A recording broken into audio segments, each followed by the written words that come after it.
Assalamualaikum warahmatullahi wabarakatuh. Selamat pagi anak-anakku semua. Untuk hari ini materi kita masuk ke materi baru, yaitu tentang metabolisme. Sebelum sampai ke materi ini, Ibu akan memberikan arahan kepada kamu tentang apa itu metabolisme. Seperti kita ketahui bahwa setiap hari kita mengkonsumsi makanan. Pernahkah kalian berpikir kemana larinya makanan tersebut? Ada zat apa saja yang dimakan? Bagaimana prosesnya?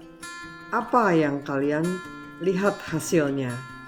Nah, berkaitan dengan hal-hal tersebut di atas, maka kajian materi hari ini terkait dengan metabolisme adalah bagaimana proses itu berlangsung di dalam tubuh kita. Proses metabolisme inilah nantinya yang akan mengendalikan reaksi-reaksi terkait zat-zat yang tadi kita konsumsi, yang selanjutnya akan diserap ke dalam tubuh kita.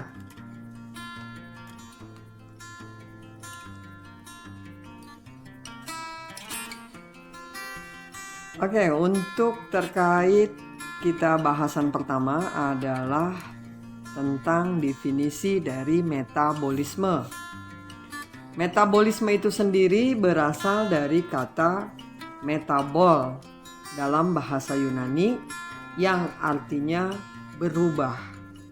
Di sini artinya ada proses perubahan. Atau secara harfiah, secara keseluruhan, metabolisme adalah keseluruhan proses reaksi kimia dalam suatu organisme. Jadi semua reaksi kimia yang terjadi di dalam suatu organisme dikenal dengan istilah metabolisme. Ibu ulangi, terkait definisi metabolisme adalah berasal dari kata metabol dalam bahasa Yunani yang artinya berubah. Metabolisme secara keseluruhan adalah keseluruhan reaksi atau proses reaksi kimia dalam suatu organisme. Nah, itulah yang dikenal dengan metabolisme. Pokok kajian yang akan dibahas dalam metabolisme mencakup ada 3 bagian.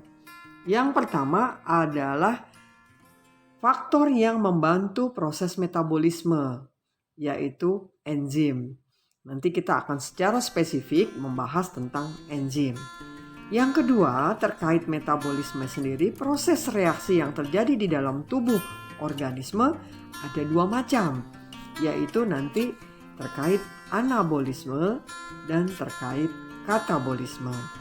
Jadi Bu ulangi, adapun kajian konsep dari metabolisme yang mendukung metabolisme ada 3, yaitu ada faktor enzim yang mempengaruhi atau enzim yang terlibat dalam reaksi metabolisme. Yang kedua ada anabolisme dan ada katabolisme. Karena bagian dari metabolisme terbagi atas 2, yaitu anabolisme dan katabolisme. Oke, untuk bahasan pertama terkait dengan faktor tadi yang mempengaruhi metabolisme. Kita akan lihat terkait bahasan tentang enzim. Enzim adalah suatu zat kimia. Ini enzim berfungsi sebagai biokatalisator. Biokatalisator artinya mempercepat reaksi-reaksi biologi tanpa mengalami perubahan struktur kimia. Jadi bahasa lazimnya mempercepat suatu reaksi tetapi tidak ikut bereaksi. Itulah yang dikatakan dengan enzim. Jadi Bu ulangi, enzim berfungsi sebagai biokatalisator, yaitu mempercepat reaksi-reaksi biologi tanpa mengalami perubahan struktur kimia. Yang berarti bahwa enzim mempercepat reaksi biologi tanpa ikut bereaksi. Itulah yang dikatakan sebagai biokatalisator, di mana peranan ini dimainkan oleh enzim. Adapun struktur enzim adalah meliputi dua komponen utama, yaitu yang pertama adalah apoenzim atau kita kenal dengan istilah gugus protein. Biasanya karena dia protein bersifat termolabil atau tidak tahan panas. Sementara gugus yang kedua kita kenal adalah gugus non-protein. Dalam bahasan ini terkait gugus prostetik atau kofaktor. Ini adalah gugus-gugus yang sifatnya non-protein, ya, yaitu senyawa organik yang mengandung logam, biasanya berupa besi, tembaga, seng, kufrum, dan lain-lain. Ini adalah dikenal dengan istilah gugus non-protein. Jadi, tambahan dari struktur enzim sering kita kenal dengan istilah haloenzim. Jadi enzim itu sebetulnya adalah haloenzim, yaitu gabungan dari non-protein dan protein. Jadi kita ulangi, struktur enzim terdiri dari gugus protein dan gugus non-protein. Gugus protein istilahnya adalah apoenzim.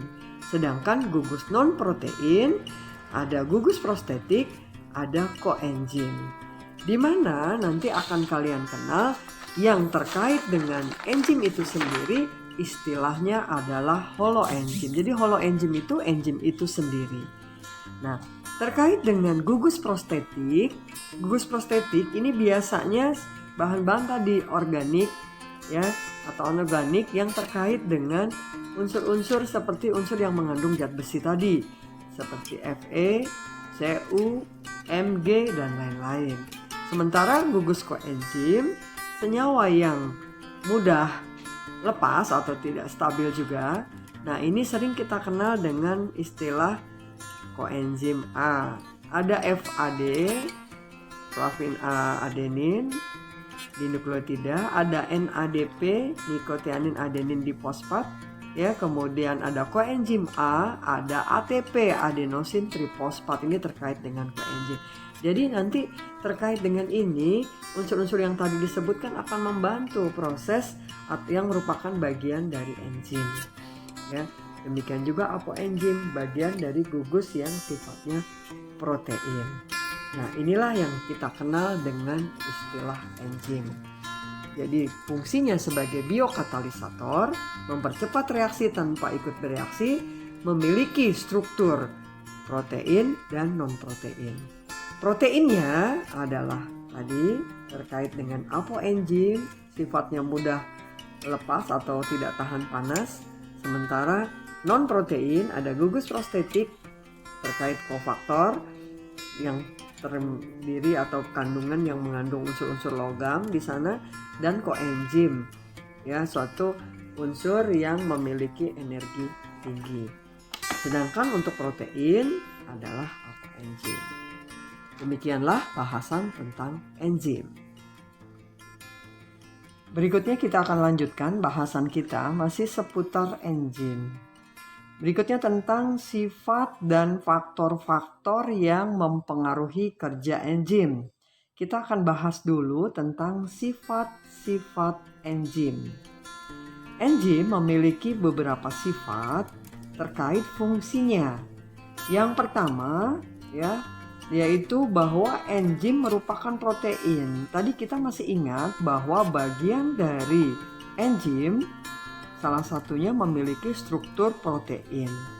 Jadi kalau bicara enzim merupakan protein, berarti enzim memiliki sifat karakteristik yang termolabil, ya. Artinya tidak tahan panas. Jadi kalau yang namanya protein tidak tahan panas berarti juga mudah rusak. Inilah yang dikatakan dengan enzim merupakan protein. Kemudian yang kedua, bekerja secara khusus atau spesifik. Biasanya enzim hanya bekerja pada substrat tertentu. Ingat, substrat adalah tempat enzim bekerja. Contoh, misalnya substratnya adalah karbohidrat, maka enzimnya adalah karbohidrase. Jadi tempat enzim bekerja adalah substrat. Untuk enzim karbohidrase akan bekerja pada substrat karbohidrat.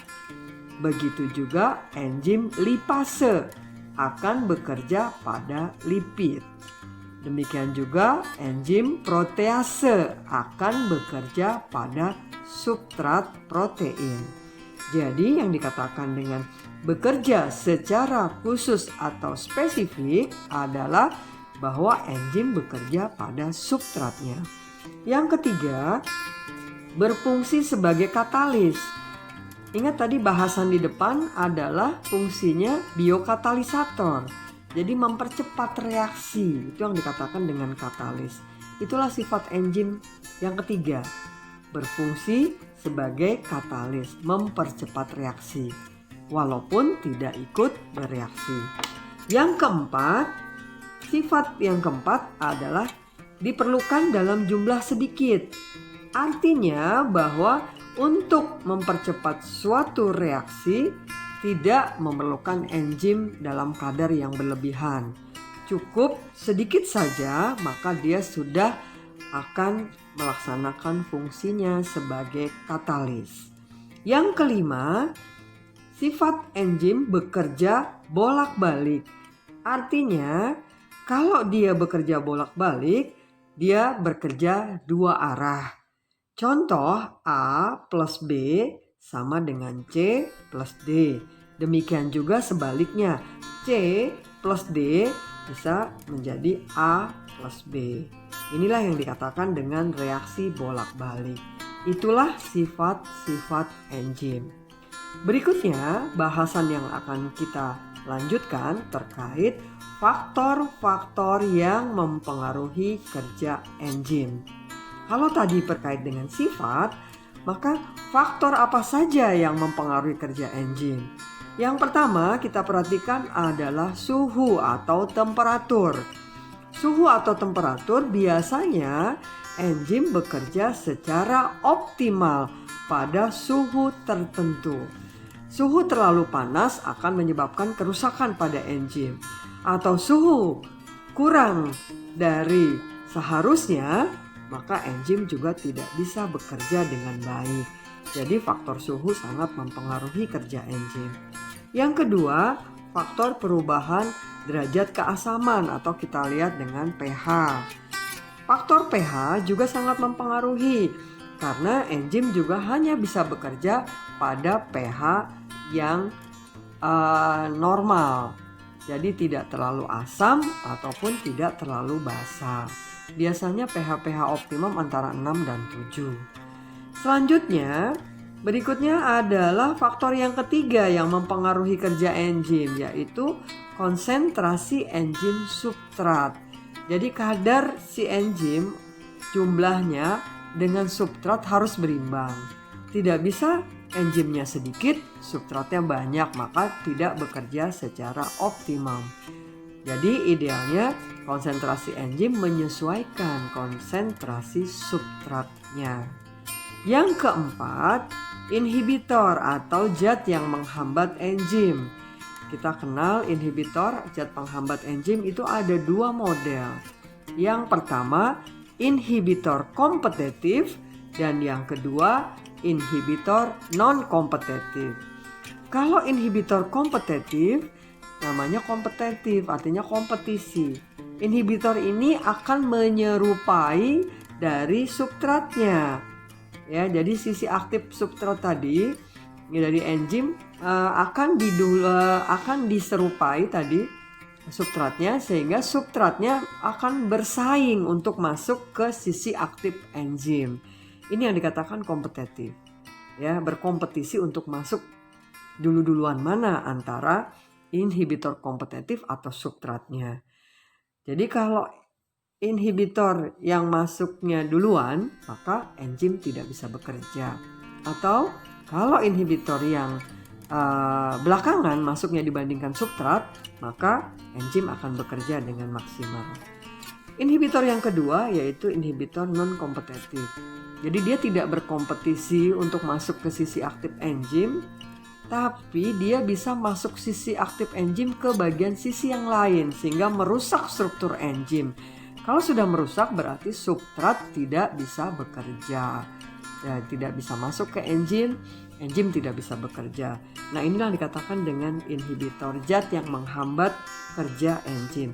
Silahkan untuk anak-anakku lihat di buku paket biologi, yaitu di halaman 38 dan 39 terkait faktor-faktor yang mempengaruhi kerja enzim. Demikianlah bahasan sifat dan faktor-faktor yang mempengaruhi kerja enzim. Kita lanjutkan nanti di materi berikutnya. Oke, bahasan kita berikutnya masih terkait dengan enzim, yaitu cara kerja enzim. Cara kerja enzim dikenal ada dua model. Yang pertama adalah cara kerja kunci dan gembok yang kita kenal dengan istilah lock and key. Kunci dan gembok adalah pasangan kerja enzim dan substrat yang sifatnya kaku atau tidak bisa ditawar. Pasti kunci akan memasangkan diri dengan gemboknya, sehingga kalau tidak bisa dibuka dengan kunci tersebut, maka gembok tersebut tidak akan bisa dibuka. Nah, kita lihat simulasi dari gambar berikut. Di sini ada gambar enzim, kemudian ada gambar substrat dengan sisi aktif enzimnya.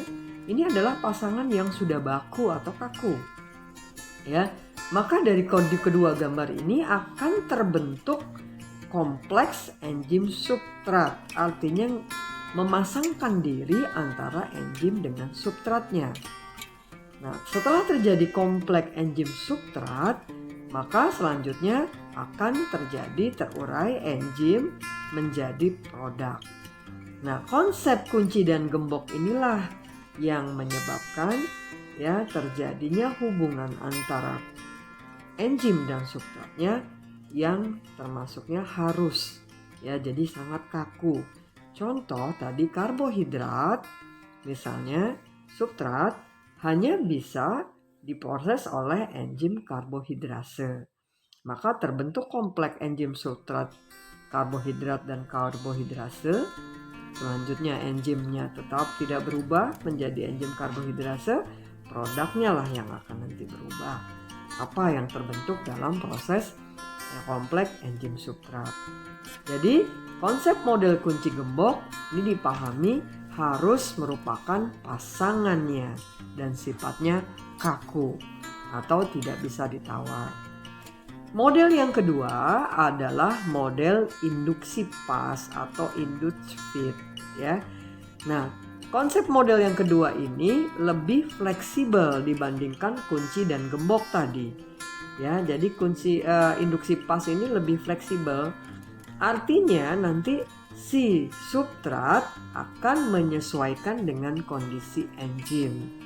Jadi contoh di sini ada substrat, ada enzim dengan sisi aktifnya. Selanjutnya terbentuk kompleks enzim dengan substrat atau kompleks enzim substrat. Di mana posisi si substrat tadi secara otomatis akan menyesuaikan sisi aktif enzim. Hasil akhirnya sama, akan terbentuk enzim dan produk. Tapi perbedaannya ada di pembentukan konsep substrat enzim tadi, kompleks enzim substrat. Ya, jadi dia lebih fleksibel. Jadi anak-anakku harus paham ada dua cara kerja dari enzim. Yang pertama adalah kunci dan gembok, lock and key, sifatnya kaku. Dan yang kedua adalah induksi pas atau induced fit, ya, yang sifatnya lebih fleksibel. Demikian bahasan tentang enzim. Kurang lebihnya kita lanjutkan ke materi selanjutnya. Terima kasih.